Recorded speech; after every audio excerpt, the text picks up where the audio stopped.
Hey, you crazy cats. Welcome to Leaving CrazyTown, where we navigate the roller coaster of relationships, mental health, and personal transformation with humor as our trusty seatbelt. Hi, I'm Sarah, and with my buddy Finn, we're here to share our real stories, expert insights, practical tips to help you break free from codependency, reclaim your life, and find freedom. So whether you're wrestling with boundary issues, craving connections that won't ghost you, or just here for a front row seat to the wild ride of self-discovery, you've come to the right place. So buckle up, we're leaving CrazyTown. Hey everybody, welcome to Leaving CrazyTown and with Dr. Sarah Michaud and my buddy Finn, but he's not here today. And today we have a great guest. We are welcoming Dr. Jeffrey Reynolds, who is the president and CEO of the Family and Children Association of Long Island, I believe.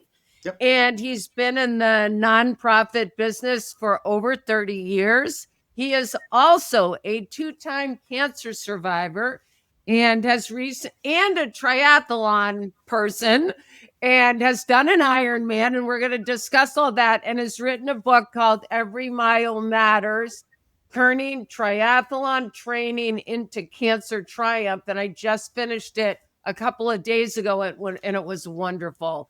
And it actually reminded me, welcome to the show. Thank you. And thank you for having me on.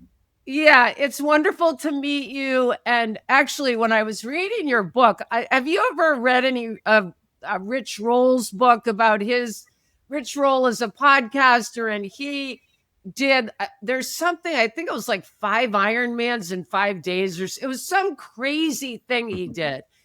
And the drive, I remember when I read his book, I kept thinking, what does it take for someone to do this stuff? And when I was reading your book about the initial part about, I did a 5K, and then the next thing I know, I'm signing up for this and I'm signing up for that. And I'm thinking, what was in your personality, or are you aware of what got triggered that day with the drive? Because I'm just not that type of person, and we'll get into all the other stuff too. But go ahead. Oh, Sarah, look, you have a couple clinical degrees. You know what's going on. So, look, let's be real. Just to kind of set the stage for people that haven't read the book, I was at a professional conference doing what people at professional conferences sometimes do at 2 a.m. And one member of the group says, "Hey, you want to run a 5K in the morning?" And I said, "Well, in like 4 hours, okay." And showed up, wearing like cargo shorts and shoes that were not really that well designed for running. And, was in the midst of probably a midlife crisis in retrospect. And so I go out and take off as soon as the starting gun goes off, and within like 90 seconds, am huffing and puffing and walking and that kind of thing, and turned in a time of 36 minutes and was like, am I this out of shape? This is terrible. This is atrocious. Then I go back to my hotel room and do what only some people would do, and start maniacally registering for 5Ks back at home, looking for some kind of redemption. By the way, I did go back to that conference 3 years later and won the 5K, right? Yes. But as you said, like 5Ks weren't enough, and then 10Ks, and then half marathons. And then I've done 15 marathons in total. And then it wasn't enough to be mediocre at one sport. I needed to be mediocre at 3 sports. And so I took up swimming, biking, and running. And I'll never forget, I went to a clinic before I did this, because I'm like, all right, so I know how to run, but I don't know how to do the other things. I don't really know anything about triathlon. So they held like this info session to learn how to do triathlon. And literally, it was all guys my age who had made a conscious decision not to buy skinny jeans, not to dye their hair, not to buy a Corvette and cruise the local community college, but to take up this, maniacal sport, buy bikes that cost twice what our first cars cost, and dress up in spandex on the weekends and look ridiculous, right? As we all vie for the same medal, the same free banana, but there's some bragging rights to it. And so that was like the beginning of my journey. I was not, in fact, I share in the book, I was not athletic as a kid. In fact, I got thrown off the track team in a couple of days for getting some other kids to smoke, but it really was, all right, let me try this. And then it was, I'm in my mid 40s, I should be able to run a 5K without a lot of problems. And, in running, I found a lot of peace, a lot of solace, a lot of friendships. It really did a lot for me. And, the thesis of the book really is that journey helped prepare me for what was to come. So the culmination of that journey, as you mentioned, was Ironman Florida. That was in November of 2022. And for people who don't know, Ironman is more than a superhero. It's an event where you do a 2.4 mile open water swim. You then bike 112 miles, and then you run a full 26.2 mile marathon. You do all that as quickly as you can. If you don't finish it in under 17 hours, guess what? You're disqualified. And so I finished it in 15 hours and 9 minutes. So I had a cushion, which was good. But it was, I set out to do it at the beginning of the year and said, I'm going to do Ironman Florida. This is kind of like the pinnacle, proof that I can do hard things. And it's not so much the race. I mean, the race is great. I put up the video of the finish line and that kind of thing, but it was really the training leading up to it that builds the strength. And so it's, the getting up at 4:00 before I come to work to do those early morning workouts. It's, I have 10 miles scheduled. No one's going to know if I only do 8. I'm just going to take the shortcut back home. And you don't, because if you do, you get the race that you earned that day. And so I did it and got it done. Actually also ran the day after Ironman Florida, which was a little bit crazy. But, for me, life changed. And it was the following April. It was April 1st to be exact. A little past 10 o'clock in the morning, I'm driving down the road to go to a dental appointment, and my phone lights up with a notification. I get to a stoplight. I jumped into my healthcare portal and scroll through pages of medical jargon that just didn't make a lot of sense. PhD, not MD, so it didn't mean much to me. Right. And then I got to the punchline, and the punchline was clinically significant prostate cancer likely. And I sat at the light, cars beeping behind me, trying to process this all as quickly as I could. Moments later, I'm sitting in a dental chair where the hygienist is like, any changes in your medical history? And sheepishly, I'm like, no, good.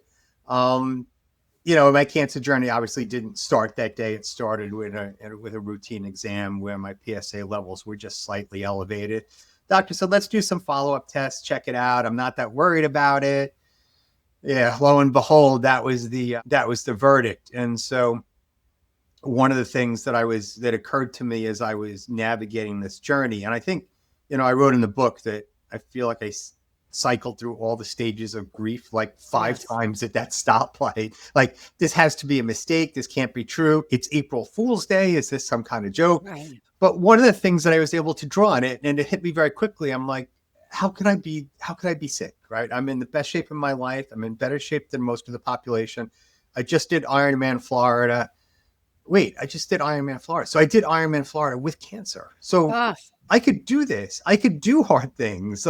So not only did I do the race, but I clearly had cancer while I was doing it, which impacts your body beyond your prostate in so many different ways. And I will tell you that test of strength, will, endurance, grit, perseverance, whatever you want to call it, became like the proof that I could do hard things. Yes. It's like, so cancer's hard. 2 million people, in any given year in America will hear the words, you have cancer, for the first time. Yes. And so I can do this and I can do hard things. So it was really, the test became the testament to what was possible. And I'm very fortunate and, very open about the fact that in this journey and the one to follow, which I'll talk about in a second, I'm white, heterosexual, middle class, well insured, had literally everything going for me. And so I never pretend that my cancer journey is the same as everybody else's. And there's lots of folks that don't have the luxury of preparing for an Ironman, and that's what it is, right? There are folks that are working 3 and 4 jobs just trying to survive, and they're not out riding their bikes and and swimming in the pool at 4 a.m. They're working and they're raising children and they're doing those types of things. So, my position of privilege is something that I'm pretty clear about. And so my cancer journey is not like everybody else's in a lot of regards. And so I immediately got spun into this world of prostate cancer. And and what it means, that kind of thing. Opted for surgery, had that July 4th weekend of that same year. Had to end a running streak that I had for 777 days where I ran at least a mile every day, sometimes in airports wearing a suit. But I got it done. And I had the surgery. I said to my doctor, can I run? He's like, no. I said, well, Right. for how long can I not run? And he said, until I tell you you can run. Right. But can I walk? Yes, you could walk as far as you like. And so I walked a lot around the nursing station right after my surgery, so much so that I was surprised they didn't order a psych eval. And then walked lots and lots of miles in the month after my surgery. I went on to be able to race the New York City Marathon that November. And although I didn't set any course records, it was like the proof that I was back. I hit this bump in the road. It was lousy. And I was able to take on the New York City Marathon and complete it. So by that point, I had become an evangelist for routine screenings. I had prostate cancer. I had zero symptoms whatsoever, none. Even as I trace back now and think through, was there anything? No inkling whatsoever. No getting up in the middle of the night to pee, no other impacts whatsoever. And so I'd become an evangelist. I did a public service announcement for the Prostate Cancer Foundation of America, relatively young, no symptoms. Hey guys, go get checked. It still runs to this day, and people call me about it. And so I took some of my own advice. And so that following year in August, I went for a routine colonoscopy. And as I describe in the book, I woke up from that. I went into that, no symptoms. I'm great. I'm back to being fit. It's all wonderful. I just need to do this because it's something that's important. And I went through that process, wake up in recovery. And the doctor says, look, I found a couple polyps, but I also found a significant mass. And the only thing I think of to ask was, well, how significant? And he's like, it's very significant. And I could see it in his face. And he said, get a surgical referral on the way out. And so, I go out still a little bit groggy into this waiting room. My now wife, then girlfriend, is waiting and says to me, hey, how'd it go? And I'm like, it's not good. I didn't know what to say other than it's not good. And they gave me the surgical referral. And, the ultimate diagnosis was stage 3B colorectal cancer. For me, stage 3B was precariously close to 4. I didn't know a lot about colorectal cancer any more than I knew a lot about prostate cancer either. You learn very quick, for better or worse.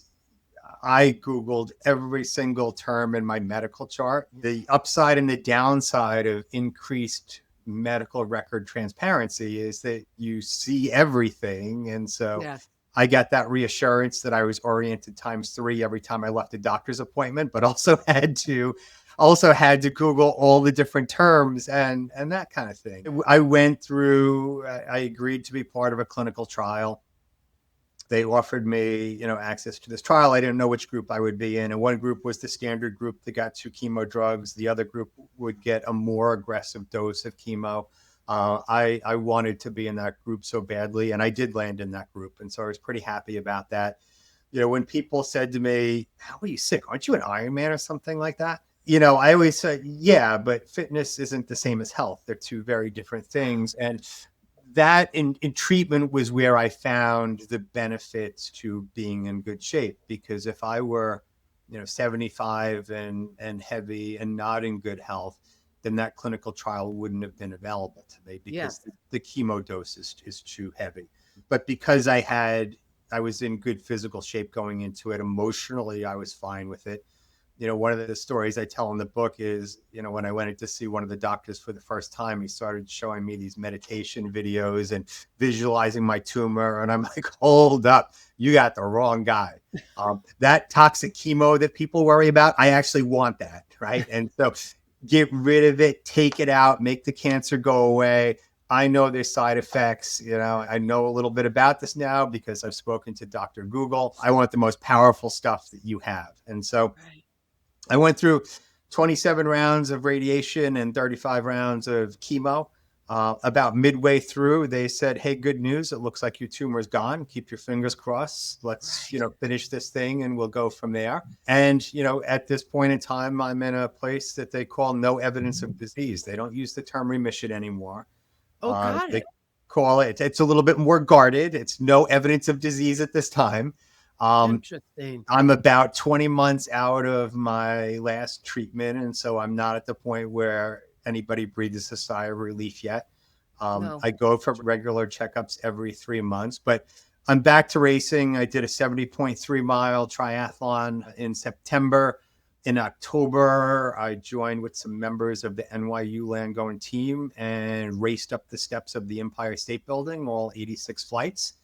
Wow. We did it together and that kind of thing. And so I'm back to racing. I'm back to doing my thing. I'm feeling good. And, I wrote the book. I started the book during chemo and then finished it on safari in South Africa, because one of the great lessons out of this is all those things in life you wanted to go do them, because Yes. you never know when you're going to sit at a stoplight and get a notification that absolutely changes your life. Right. And so I felt like for 30 years, people came and confided in me about their deepest, darkest problems. They trusted me with their secrets and with their souls and their hearts. And I wanted to share the experience with other folks that might be going through the same thing or have a family member who's going through the same thing, whether it be cancer or some other serious illness. But I think the book also provides a bit of a blueprint just for getting through life. And you learn things when you have cancer. You shouldn't have to have cancer to learn those things. Things like gratitude and things like treasuring the moment and building your support team. And I think lessons like that. Right. It's so interesting because my sister-in-law has cancer right now. And I remember the first time she got breast cancer like 30 years ago, I was in graduate school in California.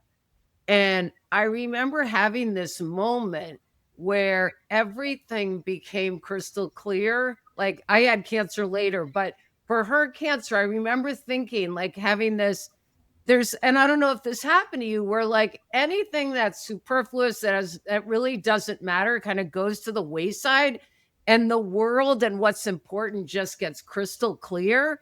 Yeah. And and I just remember that. And there is something about that. I don't know if it's about thinking of your own mortality or like, how did that manifest with you? Like, did you start thinking about, wow, what was my life before cancer? What's more important now? I don't know. Yeah, you do get that clarity. There's an old adage that if you're sick, nothing matters more than your health. Yeah. If you have anxiety, depression, or something else going on, then nothing matters more than your mental health. Right. And there's kind of this hierarchy of things. Yeah. So I hit those clarifying moments, and I didn't want to take it to an extreme, because in one regard, you're like, geez, I could skip this party tonight. I have cancer. Are you kidding me? Like nothing else matters. It did matter though, so I went kind of in and out with that. It wasn't something that I went to an extreme with, where I just said, I don't need to worry about this stuff anymore. I have cancer and God knows what the future is going to be. But you do get choosier. I got choosier about who I spent time with, how I spent my time, the thoughts that I let come into my head. There's your mind runs away with you, and you began thinking about, so if this is it, you go from what do I want my legacy to be to, if this is it, like what has my legacy been? And is there unfinished stuff that I need to do? And so I spent more time with my friends. I spent more time with my family. I learned a new appreciation, as I was training for Ironman, and I have a professional triathlon coach. My wife would say, what do you got today? I'm like, I have to run 5 miles. And I remember sitting in the infusion room, getting chemo and looking outside and seeing people run by on the sidewalk and thinking, boy, I wish I was out there now. And now it's shifted to I get to run 5 miles. And you go out, it's a beautiful fall day here in New York, and you get to go out and just run and look at the leaves and, and the cool air and that kind of thing. And so you learn a newfound appreciation for stuff. Yes. I write in the book that I still kept up all my obligations, right? And this goes back to the maniacally registering for other races. I took a lot of pride in the fact that I didn't miss 5 minutes of work. In fact, I probably worked harder and was in my office every day that I had radiation by 7:30. And part of that, not the best example for my staff, right? I have 360 staff who work for us. I preach work-life balance, particularly in the mental health space. Right. Right. And here I am, bragging about the fact I didn't miss 5 minutes of work, not a single day off. I have more than 500 sick days banked and that kind of thing. Right. And, I obviously have, some self-awareness and thought a little bit about why. And it was proving to myself, I'm not that sick. I can still do this. Got it. Got it. It's interesting you're speaking about that because I do think about when I was reading it, you were talking about endurance and mental fitness and I'm paraphrasing, having the right attitude and not missing work and still doing things, that it's like I kept thinking about this balance between acknowledging what's happening and having your emotional experience so you're not repressing, like you were saying, anger, fear, sadness, grief, whatever, and changing your thinking to being in a positive, hopeful space. And kind of like that's a challenging thing to do where you need to acknowledge what's happening because you don't want that to affect your wellness, but you don't want to go into kind of a pity victim stance either. Right. So it is this delicate dance, I think. It's a hard balance. And I don't think, similar to the whole concept of work-life balance, it's really not measured in hours. It's mentioned in kind of your attitudes and the way you do it.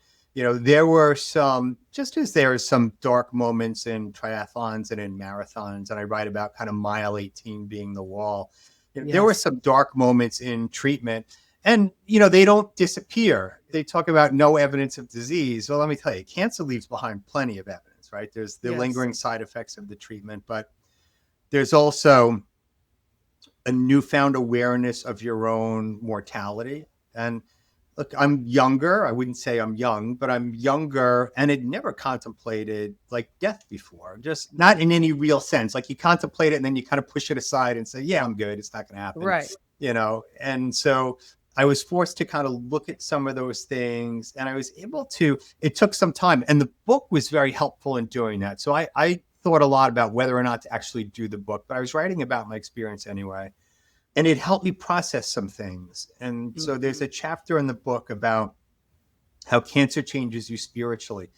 It took me, I write very fast. So the beginning came easy, the end came easy. Almost everybody I spoke to who read the book said, I could hear you talking aloud as if it was your voice, because I write in like the natural voice. Yes.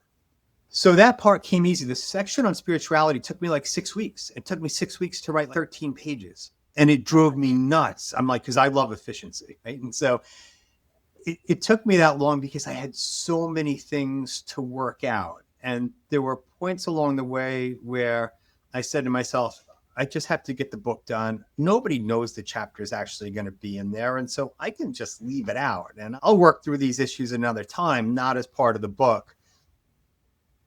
And then I thought about it and said to myself, that's like skipping mile 18 to 22 of the marathon, jumping on a subway and then jumping back in and pretending to cross the finish line. And, I set out to do this. I'm struggling with this chapter because I'm struggling with what the content is and the emotions around it and the process. And I really, if I'm to be authentic and genuine, then I have to do this. Otherwise, I'm never going to do it. So I did it. And in the chapter, I write a lot about, there were some moments where it's just you face to face. I had the best support system in the world in terms of, a loving spouse and friends and family and folks here at work and all of that. But I still felt alone. And initially I'm like, well, it's because they don't have cancer. They don't really know. But it wasn't that. It was more like I'm staring face to face with my past, my future, everything that I am. Yes. And I had to sit with those moments for a while. I had to tackle those big picture questions that we almost never fully answer, right? So what do you believe about God? What do you believe happens after? Stuff that, I guess I thought about, but that I never fully resolved. And there were a couple, I have some friends that I didn't realize they were this religious, but it turns out they are. And one friend in particular said to me, I'm praying for you every day. And my immediate reaction was, shit, I'm not even praying for myself. Like maybe a hurried prayer as I walk out the door for a scan, but that's it. Mm-hmm. I needed to walk that part of the journey, and the journey doesn't end. As I said, there's some evidence that cancer has been there, and these scans that are part of the clinical trial as part of that evidence. So every 3 months, it feels like it's almost every day. I mean, it's amazing how fast 3 months goes, where I need to have CAT scans, MRIs, some more invasive tests that I write about in the book and that kind of thing, blood tests. And so it feels like I'm constantly at the doctor, but it's really only every 3 months. And it's almost like I'm on a roulette wheel, right? Spin it and you land on black, you're good, 3 months free, live your life, go do what you want to do. Land on red and you're right back in cancer land with IV poles and hospital gowns and those types of things. It doesn't go away. And I think the spiritual part of that journey continues. As I wrote in the book, I didn't fully resolve all those questions. I did resolve that there's a higher power that's bigger than me, and a higher power that's bigger than cancer. And that's where I have left off. I think you're absolutely right. I mean, we can't help if we have an illness that could take us out to think about death and what happens and what's our connection with God. Do we believe in God?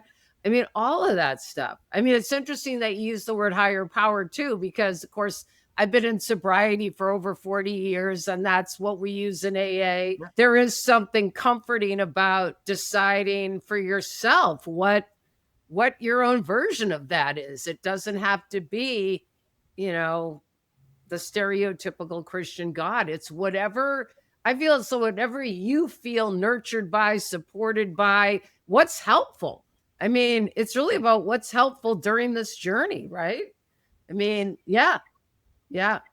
So, I got that term. I spent many years in Al-Anon rooms. And so the language is familiar to me and probably, reverted back to, that place that gave me a lot of comfort and support. I wrestled with all of the what ifs. Right? Suppose I'm cured. Well, then great. I'll go on with life as it is. Suppose my cancer comes back. Okay, I'll deal with it. Right. I have access to great medical care. Suppose I don't survive it. Then that's my worrying about it isn't going to change it. If anything, we understand the mind-body connection, and that obsessing over things and letting your anxiety get the best of you doesn't cause cancer, but it's not good for your immune system. Yes. And the way I frame it is that on some days and sometimes walking into a lab, I'll let the fear run beside me and we'll run together for a little while. Yes. And we'll talk back and forth about what it all means. And suppose the test result isn't good. And then I leave that fear behind. I run just a little bit faster and I leave it behind. So it's a nice chat as we walk alongside each other, but we don't have to run together always. Yes. Yes. And so that's the way I resolved it. And look, there's always this nagging fear. It's going to come back for a long time. Every time I had a cough, I'm like, it metastasized to my lungs. Right. There's no doubt. Every time I couldn't remember something, I'm like, do I have a brain tumor? Kind of thing. Right. And so you do that, or I did that anyway. Yes. And there's always the fear that it's going to come back. And my attitude is, I beat you once, I beat you twice, come back again, I'll beat you again. And if you win on that particular day, guess what? I die, and so does the cancer at the same time. So that's a draw. That's not a win. I love that quote. Actually, that's one of my favorite comedians. You said it. Norm Macdonald. Norm Macdonald. I actually texted it to my son because he's a Norm Macdonald freak. And I texted that quote to him, and he's like, he's a genius. I loved it when I found it. I found it. Yes.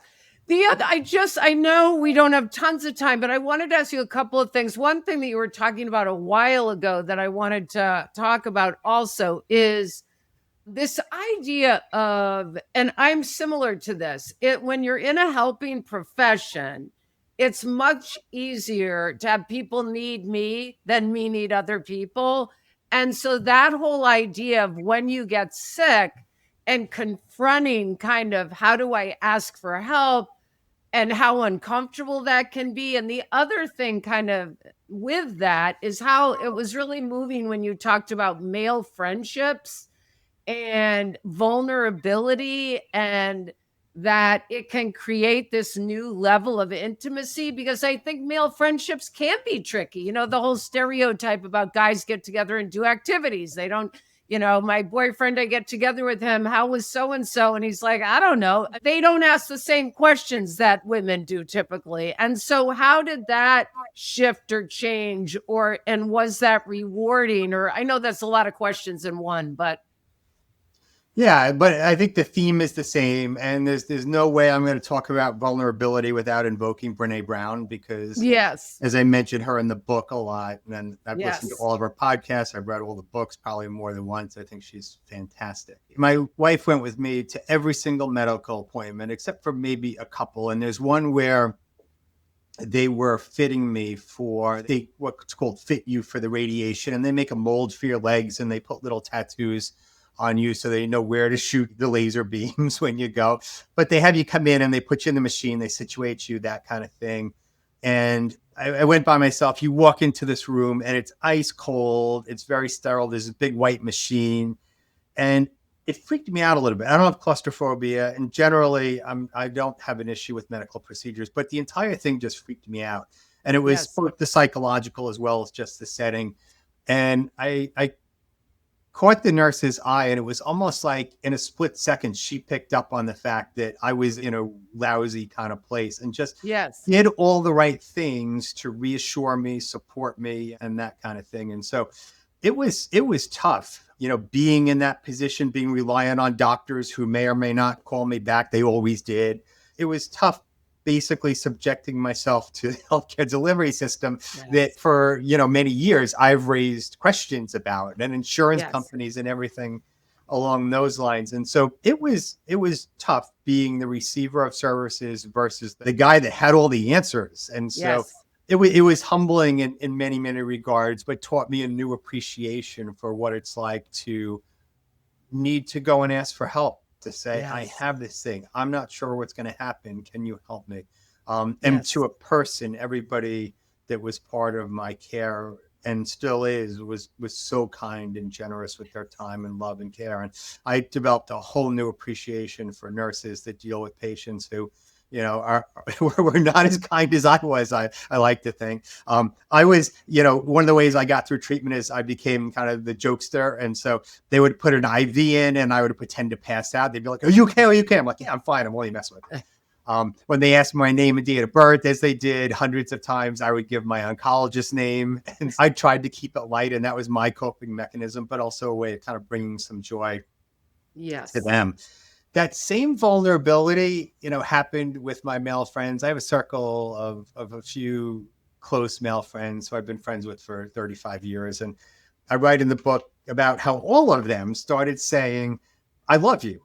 Yes. And or sending heart emojis and stuff like that. And like we would finish lunch together and then they would say that. And the first couple of times I didn't know what to say.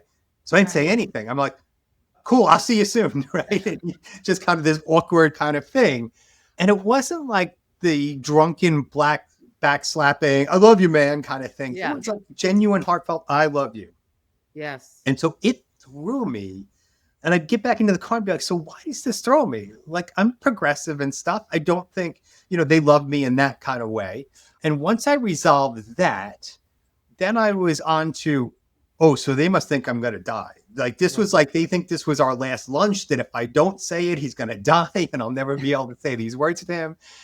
And so I came to understand, this quest for closeness and intimacy among my male friends. And it wasn't something that I anticipated. It wasn't something that I was initially very comfortable with.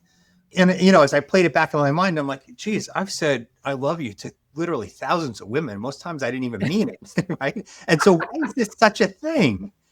And so it took me a long time to unwind that. And as I have friends that I too have had for a long time, and we didn't share that experience together while I was going through this, who read the book. I had one 2 nights ago, today's Wednesday, 2 nights ago, who texted me and said, "I just want to tell you this. I love you." There's still issues around men. And if you look at the average number of friendships that men have, they're much lower than women. They tend to be, as you said, activity based. Let's go golf together. Let's go run together. I don't like running with people. But I've run with guys in which we've exchanged maybe 4 words, right? Or 3. nice run, asshole, at the end, right? And that's it. And you go about your ways. I run with women, which I will almost never do again because it's a conversation the whole time. Right. I'm like, we're trying to run. Can we not talk? Kind of thing. Right. And I have to actually say, could we not talk for a little while? Yes. So it really taught me a lot about my male friendships. It brought us closer. I had one friend, and I still like vividly remember this. He said to me, look, I know that Jillian, my wife, takes you to all your chemo appointments, but if you ever need a ride or someone just to sit with you, I'm more than happy to do it. And then he said, I know you'll never take me up on that, but I wanted to extend the offer. Yes. And you know what? He was right? I didn't take him up on it. And he didn't think I needed a ride. He didn't necessarily think I needed help. Yes. That was his way of trying to connect in a more intimate and close way. And so one of the great lessons I took out of this is that sometimes, when people ask you if they want help, it's not so much for you, it's for them and your relationship. It's not because they think you don't have a car, right? It's because they want to be part of your journey and part of your process. And so, to folks out there that might be struggling, who are like me, I could do this, I got it.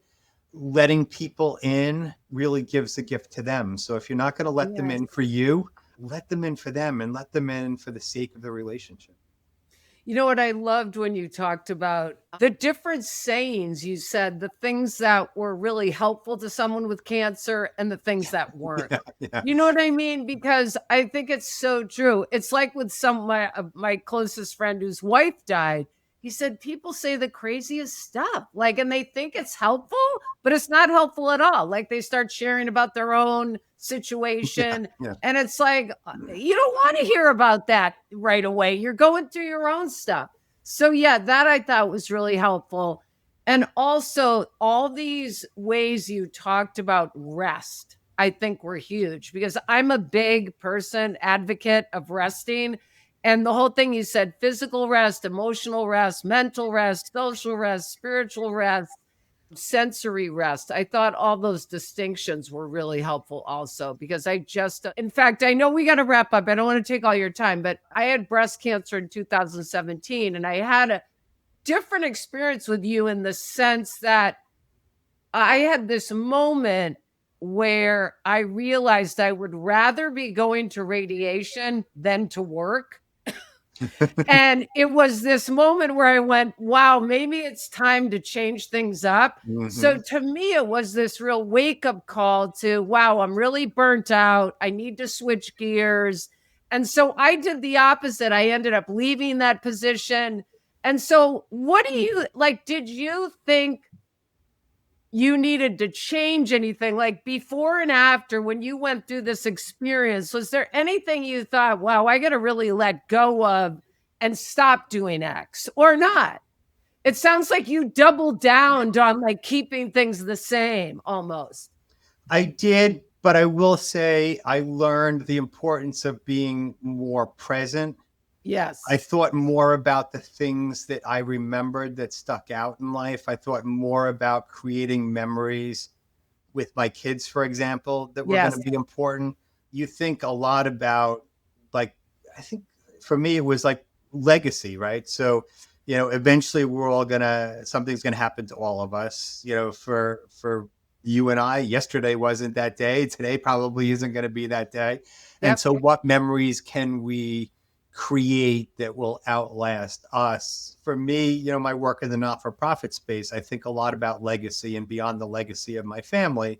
I think about the families I've helped throughout the years. Yeah. I think about, my responsibilities here in running a 140-year-old organization and don't mess it up kind of thing.